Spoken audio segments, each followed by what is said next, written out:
Det er nu mandag den 1. juli. Klokken er lige ved at blive 9, og vi skal til at tjekke ud fra vores lejlighed i Neum i Bosnien. Vi ankom hertil ret sent, omkring klokken 8:15, halv 9 i går aftes, og så kom vi til at blive tjekket ind i en forkert lejlighed, som hverken havde det ene eller andet, og det var meget ildelugtende, og jeg brokkede mig. Men vi tog ud og spiste i går aftes, så da vi så kom tilbage, da vi kom tilbage, så var der kommet nogen og hjalp os med at få den rigtige lejlighed. Men det var det værd. Ja, vi fik ikke nyt lejligheden og udsigten så godt. Jeg viser lige lejligheden her. Her har vi køkkenet og sovebriksen, som der var til en ekstra person, og badeværelset er herinde, og soveværelset er her. Der er en plads der og 2 pladser der, men datter Maja og jeg sov herovre, og Bianca sov på den her. Og så var det her, sådan jeg havde betalt lidt ekstra for den her udsigt her på balkonen, som vi så kunne nyde lidt af i nat, men fik ikke nyt den på den måde, som jeg havde håbet på, at vi kunne sidde her. Og vi skal tjekke ud her klokken 9, så det bliver ikke til mere end det.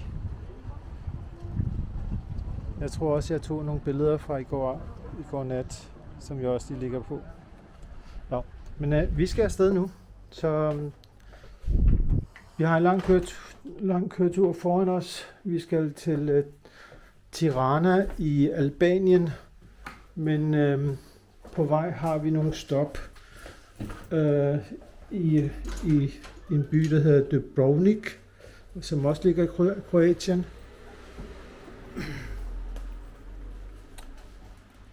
Og ikke mindst, så skal vi også køre igennem Montenegro.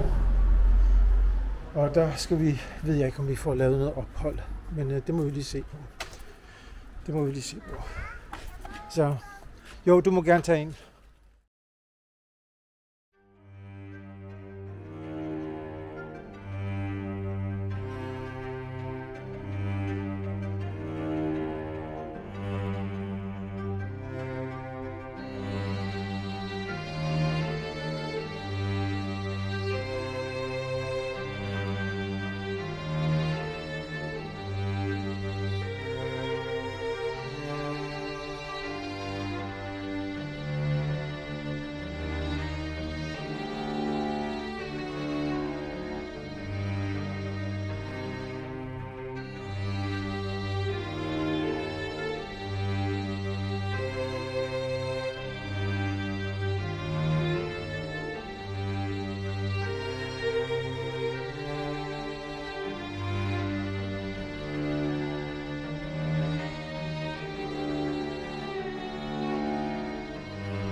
Det var så, hvad vi kunne se af Dubrovnik.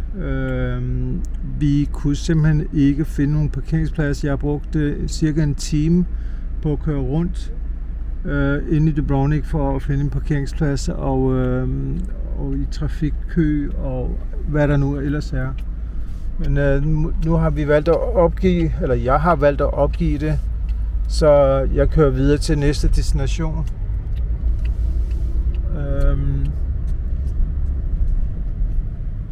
Fordi vi har brugt den tid, jeg havde afsat til at være i Dubrovnik. Og hvad er der specielt ved Dubrovnik? Dubrovnik, borgen, som jeg lige har filmet, er en del af Game of Thrones borgen, hvor den her shame scenen også er blevet optaget inde i byen, i den gamle Old Town af Dubrovnik. Og ikke mindst så har de også lavet en helt turistattraktion på borgen med sværdtronen og alt muligt andet, som folk kommer for at se. Og I kan se, at folk går i ræd og række for at komme hen til borgen. Og det er nok den eneste mulighed, åbenbart, for at komme til borgen. Der var en parkeringsplads lidt væk fra borgen af, som var ledig, men den lå alt for langt væk til, at vi skulle gå. Klokken er nu lidt over 12. 12.04, for at være helt præcis. Og vi er lige ankommet til grænsen til Montenegro, som vi jo skal køre igennem for at komme til Albanien. Og det ser ud som om, at det kommer til at tage et stykke tid. Fordi vi holder et pænt stykke, eller vi holder tættere på grænsen, men der er en meget, meget lang rød streg på min GPS, som fortæller, at det hele står stille. Og der er ikke noget, der har bevæget sig i hvert fald et stykke tid nu, og der kommer heller ikke nogen fra den modsatte side. Så om de holder, eller om de tager middagslure, eller hvad de gør, det ved jeg ikke. Der kommer få biler fra den modsatte side. Men jeg kan se i hvert fald på min GPS, at der er rødt både på den... jeg skal til at bevæge mig nu. Der skete lige... sjovt nok, mens jeg optager, så sker der bevægelse. Men nu må jeg se, at jeg optager igen, når vi er inde i Montenegro. Så har jeg en idé om, hvor lang tid det har taget os at komme over grænsen her. Og efter det, når vi har kørt igennem Montenegro, så er der også en grænse ind til Albanien, så må vi se, hvordan det går der. Klokken er nu 12.33, og vi er inde i Montenegro nu. Den første del, den tog 13 minutter at komme ud af Kroatien, men så var det, at det tog lidt længere tid at komme igennem tolden hos Montenegro. Men alt i alt cirka en halv time tog det, og det er ikke så slemt i forhold til, hvad jeg har prøvet andre steder. Men nu skal vi køre igennem Montenegro, og vi har cirka 6 timers kørsel endnu til vores destination. Hvor meget af det, der ligger i Montenegro, kan jeg ikke huske. Men der er nok i hvert fald mindst halvdelen af turen er i Montenegro. Så må vi se, hvor vi stopper. Det kan være, at vi lige stopper et eller andet sted i Montenegro også og optager der. Og der måtte vi jo lige stoppe op og filme lidt af udsigten heroppe fra.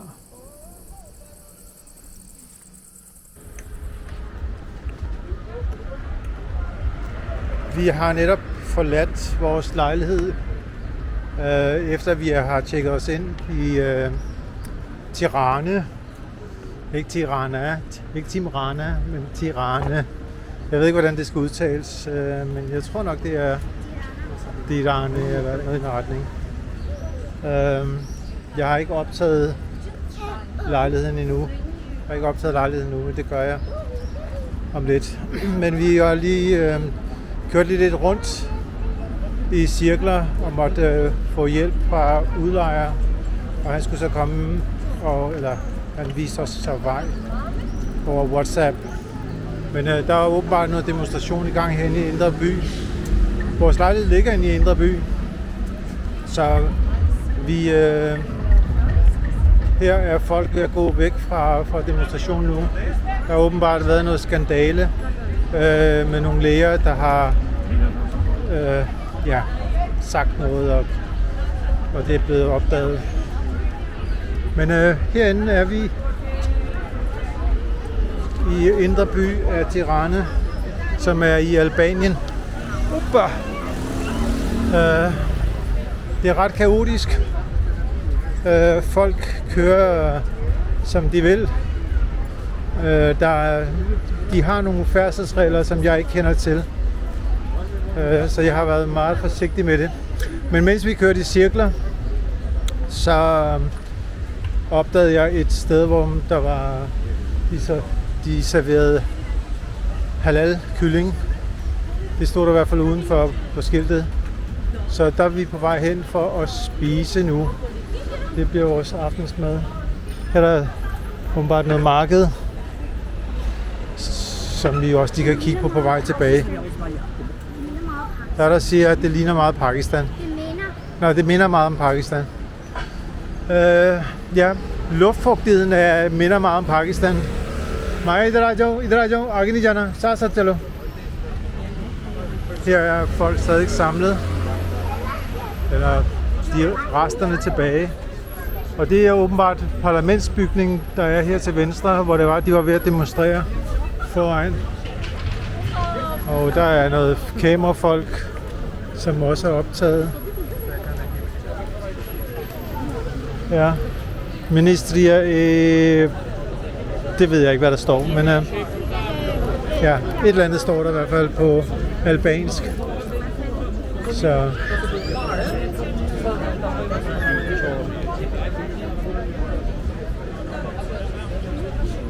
og derovre, der er en moské, som jeg nok vil tage over og bede her i aften. Bede Isha derhenne, eller hvad det nu kan lade sig gøre. Men det her sådan, skulle være åbenbart et muslimsk kvarter, og det er ikke den største moské her i byen, men det er den ældste og mest kendte moské, fortalte udlejer mig. Så den er derom bag, den kan jeg så lige optage bagefter. Men vi skal lige finde vores halal kyllingsted. Ja.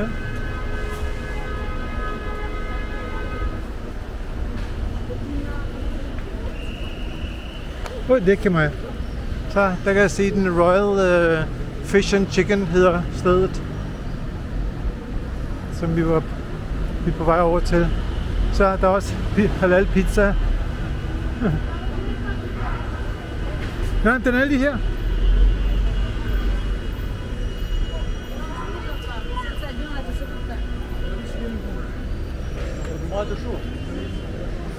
Så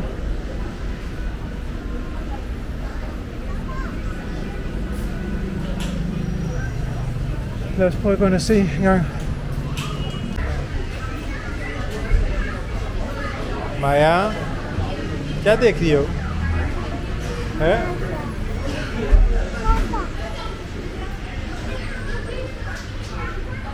Oi, det er Maisha. Det er Maisha.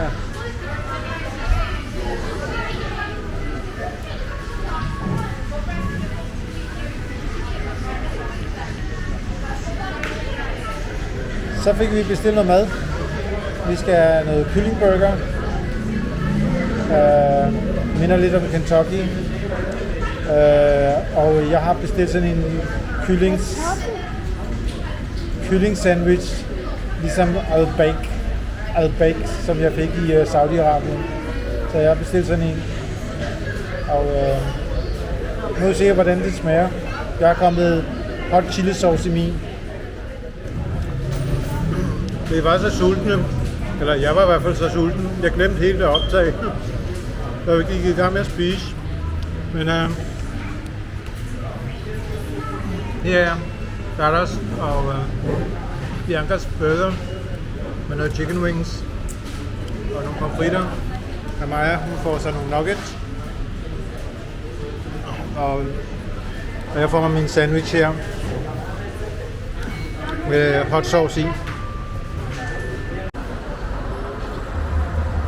Så har vi lige spist færdigt og gået os en lille tur.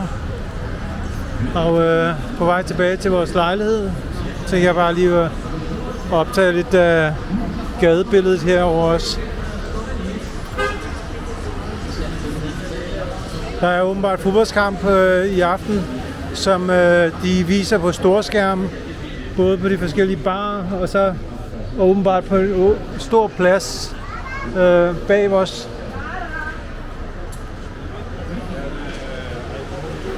चलो आ जाओ मैं आ जाओ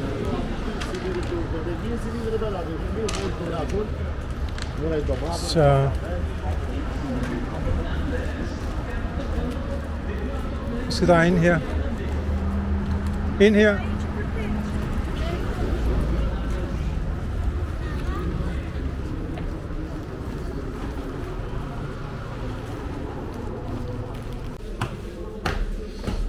Så er vi på vej op på anden sal.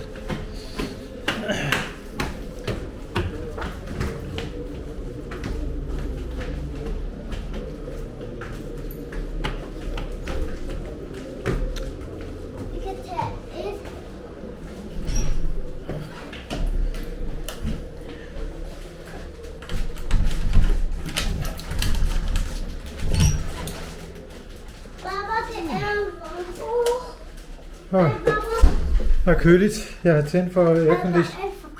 Ja. Jeg har tændt for aircondition, inden jeg gik. Her er der et spisebord, sofa-arrangement, fjernsyn, køkken og badeværelse. Hvor er lyset henne? Den sidder måske udenfor. Ja. Og badeværelse. Med bruge. Niche. Med stor. Her skal jeg have et bad.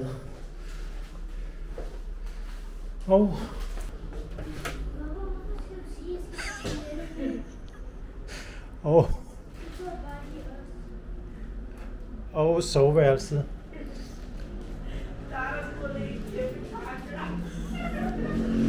Og vi har også en altan her med udsigt ned til skraldespandene.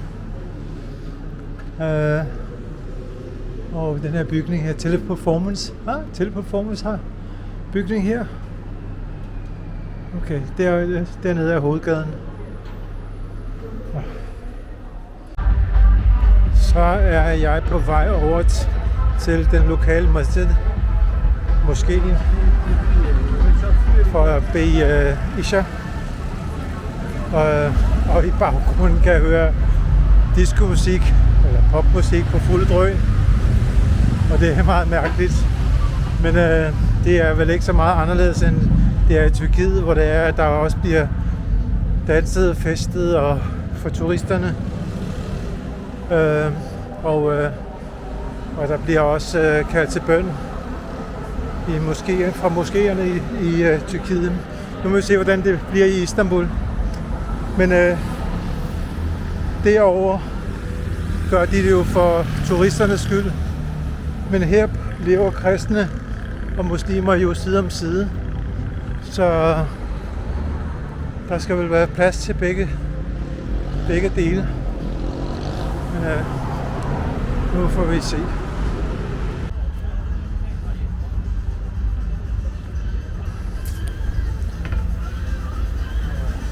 Så ligger der en bar her lige ved siden af. Bar og restaurant. Og jeg tror moskeen ligger lige her. Ja. Shidlat lidt islam. Så derinde er der. Så er de skoene af.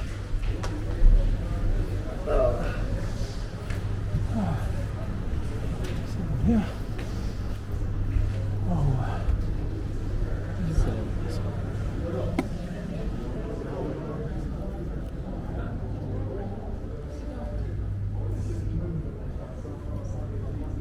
Her er folk i gang. Så jeg vil lige starte med at læse 2 rakat for masjid. Og så så venter jeg til det bliver Isha. Så jeg har lige bedt Isha Namaz, de fard, der skulle læses. Nu vil jeg lige læse Sunnat. imamen han er lige gået forbi.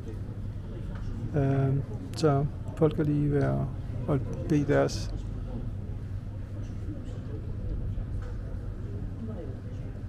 Ja.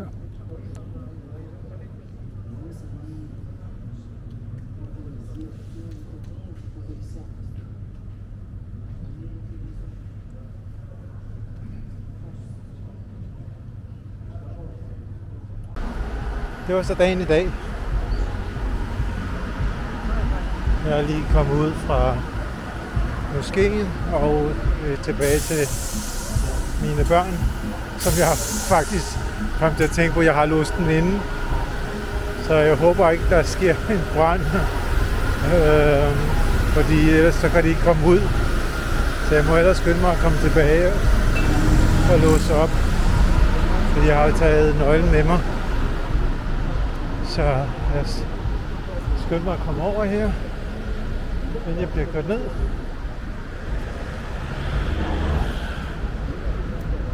Men vi er inde i Indre By.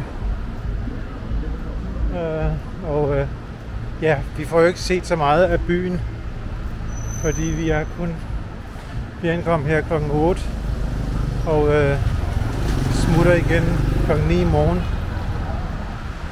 Vi har en lang tur foran os igen i morgen. Det har jo været 11 timers kørsel, vi har haft i dag, med nogle pauser på vejen, ikke? Så vi startede med at køre klokken 9 og var fremme lidt i 8. Så 11 timers tid har turen taget.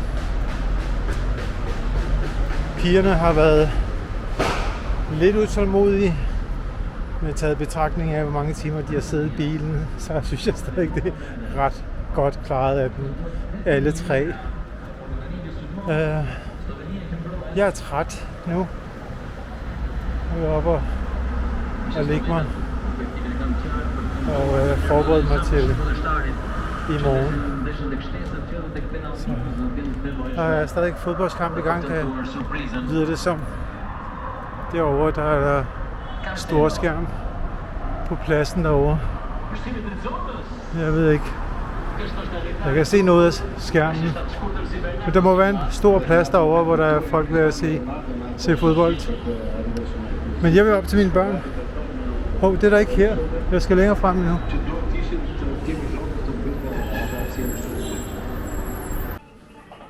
Jeg lagde lige mærke til noget her i stuen. Der er sat 4 flotte, sorte billedrammer op på væggen. Og der står så, place your photo here. Place your photo. De har bare sat rammerne op, uden at sætte nogle billeder ind. Det kunne de godt lige have gjort.